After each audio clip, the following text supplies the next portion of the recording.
Gordon, do you want to talk about, how people are going to use timeouts in playoff game situations and how important that is? Yeah, so there's a thing to kind of keep in mind here. One, I do want to say kind of an overarching kind of thing just in mind. I might say this again towards the end of this call. Yes, these games are important. Yes, somebody is going home. Yes, we maintain our professionalism as GLOA officials and as professional officials as well, especially for as Joyce said, the extra paycheck as we're going on to that. So the expectation is higher. I will say, don't allow that to get your eyes big. This is, at the end of the day, it is still a lacrosse game, and you still just have to referee it. Okay, so this doesn't mean we're going out there and we're hiding our flags because we're worried this is the first playoff game. No, like we just have to call your game. Okay, and it's incumbent on whoever's going to be crew chiefs on these game assignments to encourage your crew to call their game and communicate that.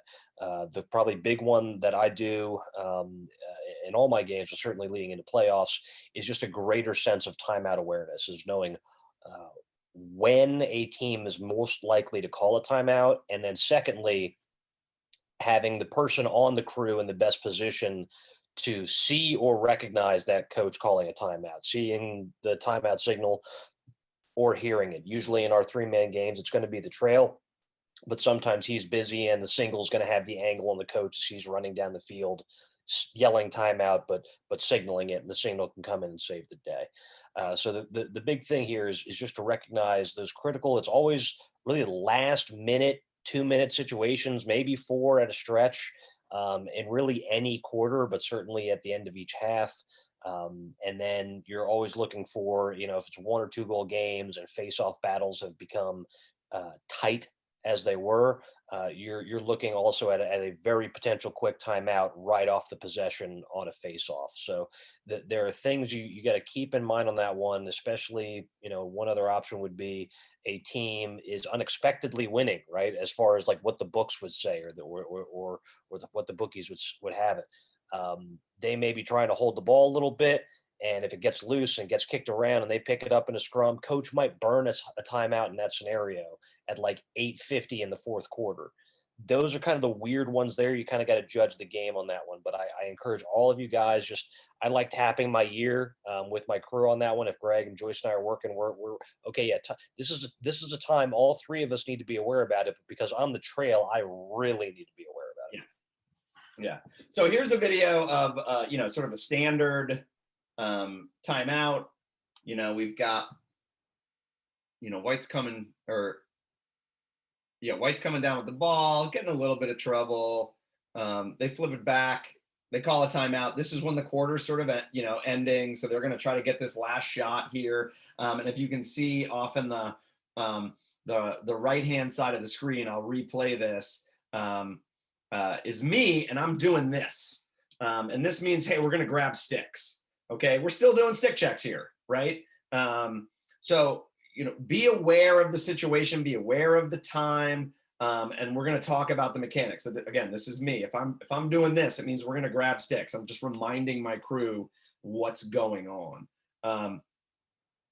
So, dead ball, player on the field or a head coach can call timeout, right? Live ball, player on the field or a head coach can call with player in possession. Okay. Big rules here. You get 2 per half. It's 2 minutes with a 20-second warning. If the team that called timeout is ready early, we are going to go. We're going to say timer on. We got 20 seconds to play here, right? The other team doesn't get the extra time. Coaches should remain in the coaches area. I'm pretty sure we all know this, that they kind of come out onto the field. That's no big deal. If they're like past the numbers, I might push them back, but we want to keep everybody under control. You cannot call consecutive timeouts, right? Again, playoffs are where stuff gets weird sometimes. And a coach will be like, I want another timeout. It's like, you can't have another timeout, coach. Okay. So, let's make sure we're giving really big, clear signals. You're blowing that whistle, and we're going to give the sort of 2-arm point to indicate who called the timeout.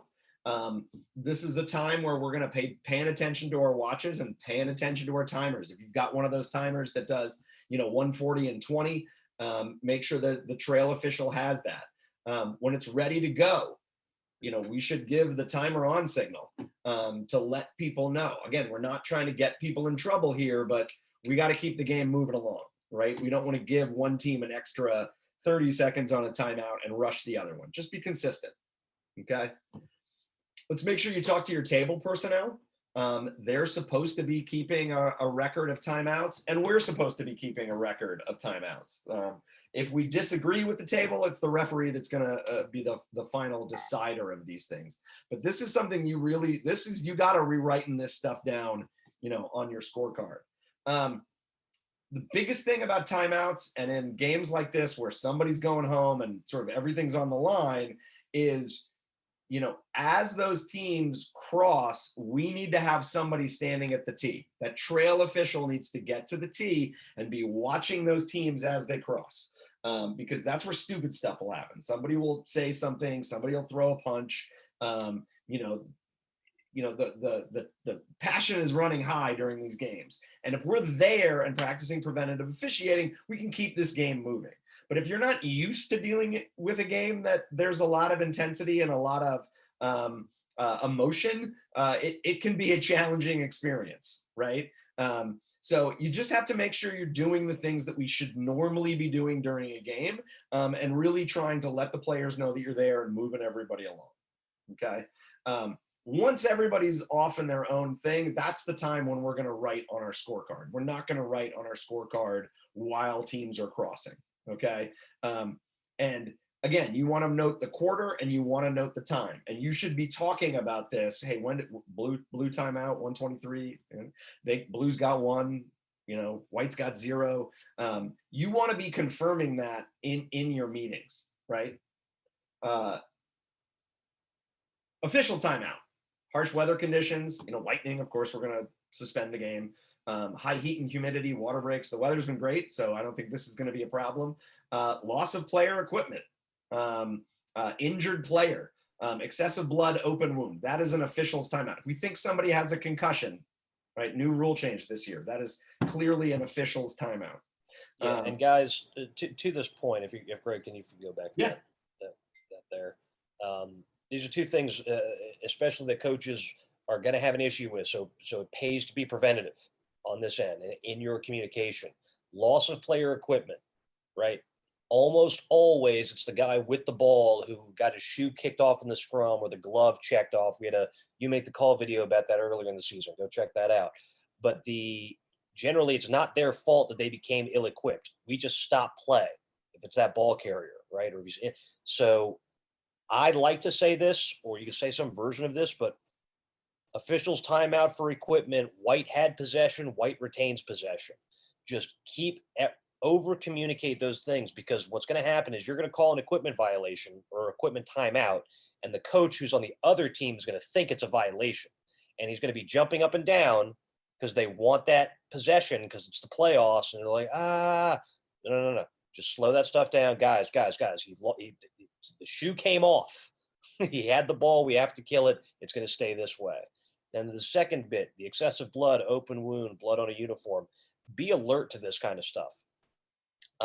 This is generally with face-off guys as they take the knee down position. Generally, they already have plenty of scabs on their knees anyway. So if you are seeing a guy come out, maybe it's prior to the team huddle breaking out of the quarter, and you see that face-off guy running up and you're the wing, go up to him. Hey, go up and get that blood changed. That coach doesn't want to burn a timeout or send his second best face-off kid out there.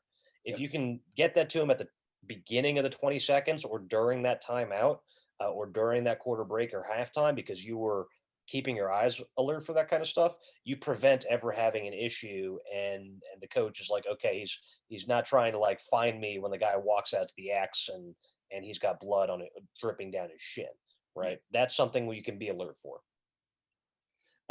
If you've got injuries, right? If you have to stop play for an injury, I need to make this very clear. You cannot buy that player back in with a timeout. They have to go out until the next dead ball. They can't even sub back in on the fly. Okay. So, again, we're focusing on these kind of stickler rules, but if it comes down to a goal gets scored or not scored because somebody's best player is not on the field, right? Those coaches are going to go look that rule up as soon as they get home. They have nothing else to do. So we need to be aware of these kind of things. Restarts following a timeout, right? If it's outside of the box, it's going to be nearest to where it was when you blew the whistle, right? That's where you're going to restart that ball. If the ball is in the goal area, right, you are going to move it laterally and do the restart. So you're going to move it into the alley, okay? If you have a timeout that is taken on the end line, you are going to restart that ball exactly where the ball went out of bounds, okay? So understand where a restart is going to happen. Situationally aware. You got to think Great. Yeah. Great. Can I add something to that? With the timeout, putting the ball in play, whistle. Agree with that. Put the ball in play when you recognize the timeout. Hey, Mike, I'm not sure we're hearing you. You've got a pretty big delay. Okay. That's better. Now you're on mute. All right. How about that? Good. Okay. Keep in mind, you may recognize the timeout when the ball all of a sudden, or have seen it, and by the time the whistle gets to your mouth, they've made a pass from behind the goal line to top left or whatever, and you're going to have a coach holler at you, the ball's in the air, the ball was loose or whatever. With timeouts, keep in mind, it's when you recognize it. It's when you hear it, when you recognize it, and you know the ball is in somebody's stick. That's where you're going to want to put it, because again, a lot of times the timeouts come fast and furious, and they're also possession timeouts. Somebody's being pinched, somebody's being cornered, somebody's about to get checked out of bounds. Be ready for that, but be ready that by the time you get that whistle to your mouth, the ball may be loose. So my point is, it's when you recognize the timeout, not when you blow the whistle. If that makes sense. Anyway, that's it. Yeah. So, you're going to have a couple of times when your radar and ears should be sort of perked up here, right? So players in trouble, right? Players getting double teamed, players getting, he's on the end line. It's just kind of out of control. You got to start thinking somebody's going to call a timeout.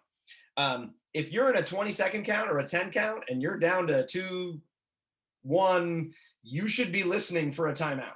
Okay. Failure to advance. They don't want to lose a possession because of that. And that's going to reset a count. If a team goes suddenly, they give up 3 quick goals. When you come up to that faceoff, you should be looking over at that coach and thinking, is he going to call a timeout to try to sort of stop the momentum swing that's happening here and sort of rally the troops and see what's going on? If you're getting close to the end of the second or fourth quarter, be aware, right? That means communicating and watching the clock. You really have to be aware of the clock because that's going to give you a lot of information about what coaches are thinking. If you have a team that is in the get it in, keep it in situation, and they're coming up, a coach may well call a timeout to explain that to his players because they may not be aware. So don't be surprised if somebody crosses midfield and you start with the get it in, keep it in, you may get a timeout so that he can get his players all set. If you're in overtime, Gordon talked about this, that face-off, when you got possession, it's the first possession in overtime, they're probably going to burn a timeout. Be ready for that. And then the stuff that Bill was talking about in our last call, if somebody calls a timeout and you have no reason why they called a timeout, you should count the number of players immediately and count the number of long pulls immediately, because it is very possible that somebody is trying to pull one over on you and sort of buy their way out of a technical foul and a turnover, right? And so we'll see that clip in a second. This is kind of what we were talking about. You want to make yourself available, right? So if you know that this coach on this side may be calling a timeout in this situation and you're the trail, as you come up, put yourself right next to that coach and say, Coach, I'm here for you if you need a timeout, right?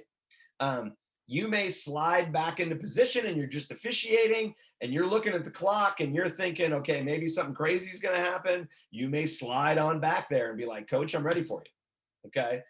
The trail official is the guy that really has to be doing this communication with the benches. And, you know, if a coach is yelling, hey, I'm going to call a timeout when he gets possession, what I always tell a coach is, you got to call timeout, right? So make sure you're communicating, and the trail official is the guy to do that. If you've never worked a game with a lot of fans, this is a big thing. It can get really loud, and you need to be ready to hear that timeout call, and sometimes it's hard. If I'm the R on a playoff game, I will tell officials that they can run up to the trail official and signal timeout and yell timeout, but they have to be really loud to sort of cut through the crowd noise in these situations. So, you know, we've got to be aware of them. We also have to communicate with them that they may need to run out and really be loud with us.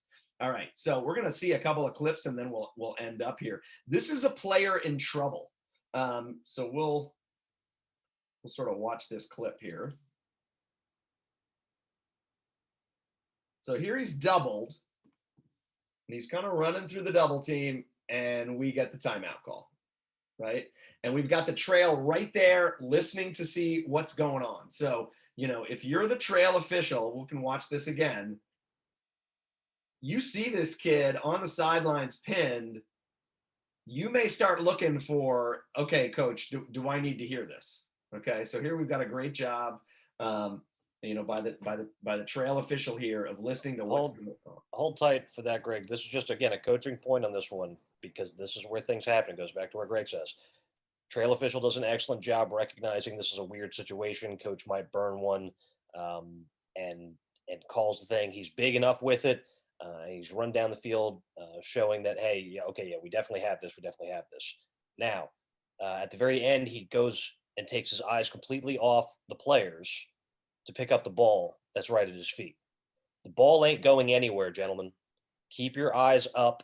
You, as that trail official, your job is not over until all those players for both teams have crossed. If we're getting sticks, wait and grab the last guy to the bench. There's no reason whatsoever that ball's not going to go anywhere until we're ready. Yeah. Keep your eyes on the players, mixed colors, right? So here's an example of a timeout after a face-off in a very close game.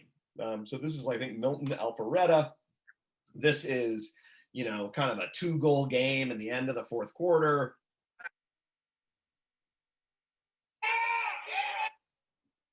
Literally, he wins it and they call a timeout. You have to anticipate that. They want to save as much time on the clock, you know, so they can do what they want to do. So again, we'll watch it again here. He wins it and it's boom, timeout, right? This is situational awareness, right? Here's a timeout on a clear where the clearing team, Gray here, is going to get into trouble, and they're gonna burn that timeout so they don't lose this possession.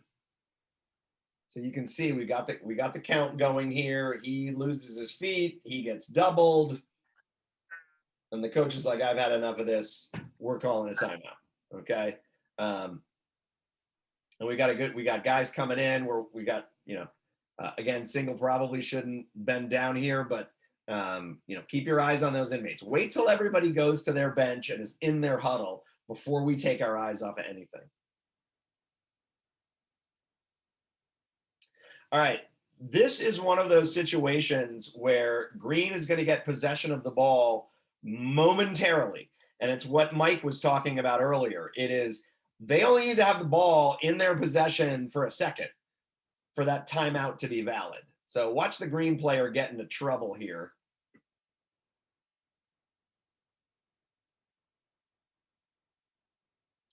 He only has the ball for a second, and I'm the one who made this call. I saw it in his stick. The coach was yelling, timeout, timeout, and I granted it to him. And I will go back to the Louis Diaz phrase that always resonates in my brain all these moments. If the other coach is yelling, you look at him and you say, I would extend the same courtesy to you, coach. He had the ball in possession. It's not when I blow the whistle. It's when I recognize that he has possession and the timeout has been requested, right? I mean, you really can't see it from the film, but I know this kid was in possession of the ball.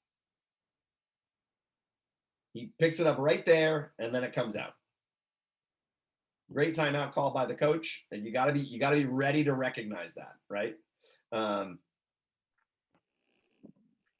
This is the play that Bill was talking about the other day, right? So we'll watch this once through.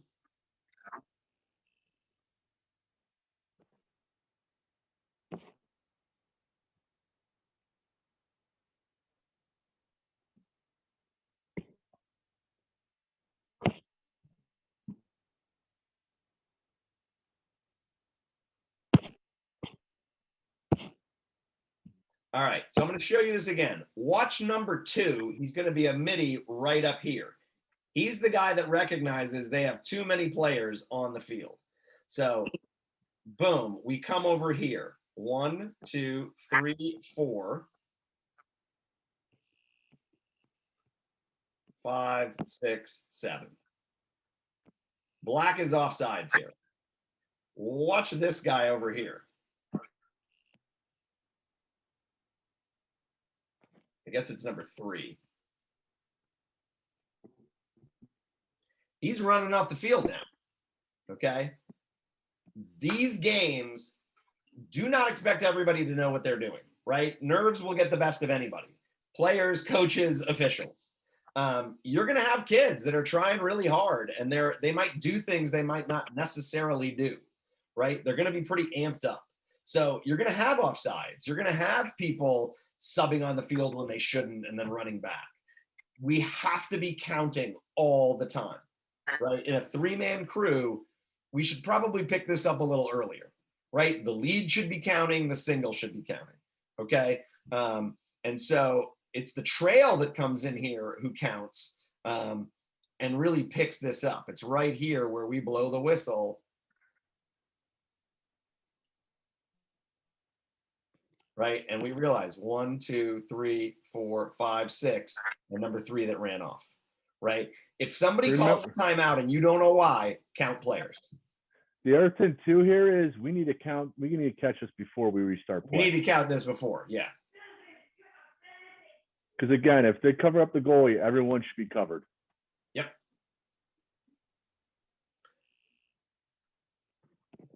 All righty. So hold on, let me see. Yep.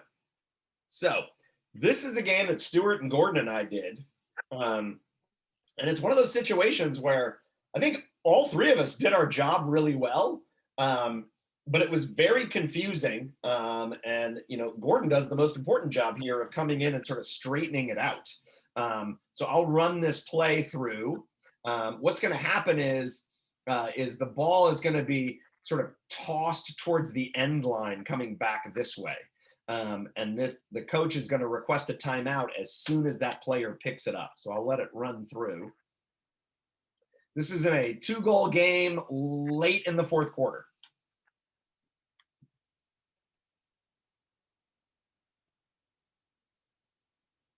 So we have sort of a pass shot, not quite sure what it is. It goes to the sideline here.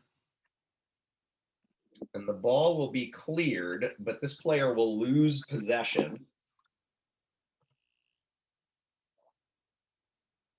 And the ball gets flipped towards the end line. So I am sort of running towards the end line to watch this play happen.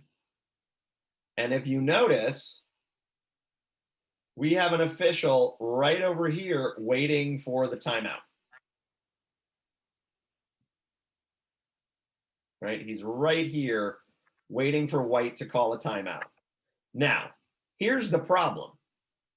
When White picked up the ball, they were out of bounds. So they weren't entitled to the timeout. And this is the part that is the best part, right? You can see Gordon's got his hand up. He's right down here.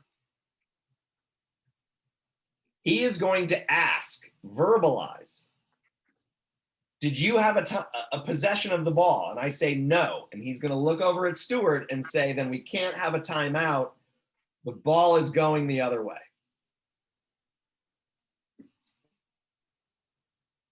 So again, the play is going to come upfield. Green is going to, or Black is going to clear it.